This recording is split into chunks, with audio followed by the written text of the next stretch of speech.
उन्हाळ्याची चाहूल लागली की मस्त असं थंडगार मिल्कशेक, आईस्क्रीम, फालुदा, सरबत असे थंडगार पदार्थ खावेसे किंवा प्यावेसे वाटतात.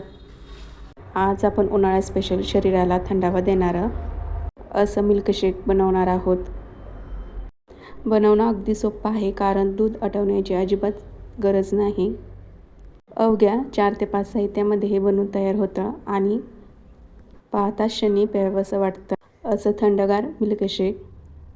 मग चला बघूया आजची ही रेसिपी. मिल्कशेक बनवण्यासाठी सर्वात अगोदर मी येथे अर्धा लिटर दूध हे गरम करण्यासाठी ठेवलेले आहे. येथे मी फुल फॅट हे दूध वापरलेले आहे.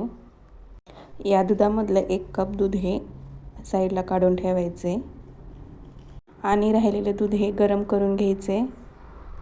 हे 1 कप दूध आपण साईडला काढून ठेवलेलं.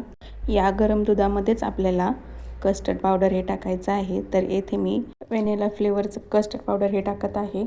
तर साधारण 2 ते 3 चम्मच यामध्ये कस्टर्ड पावडर हे टाकायचे आणि व्यवस्थित आपल्याला हे चांगलं मिक्स करून घ्यायचे. यामध्ये जराही गुठळी राहता कामा नये म्हणून व्यवस्थित हे चांगलं मिक्स करून घ्यायचे. आता हे कस्टर्ड पावडर आपल्याला गरम दुधामध्ये हे टाकायचे. उकळत्या दुधात हे घालायचे आणि सतत हे हलवत राहायचे म्हणजेच गुठळ्या हे होत नाही. तुम्ही पाहू शकता पहिल्यापेक्षा आता दुधाला जास्त हा थिकनेसपणा आलेला आहे. दूध हे थोडंसं घट्टसर वाटलं. गॅस हे बंद करून घ्यायचे.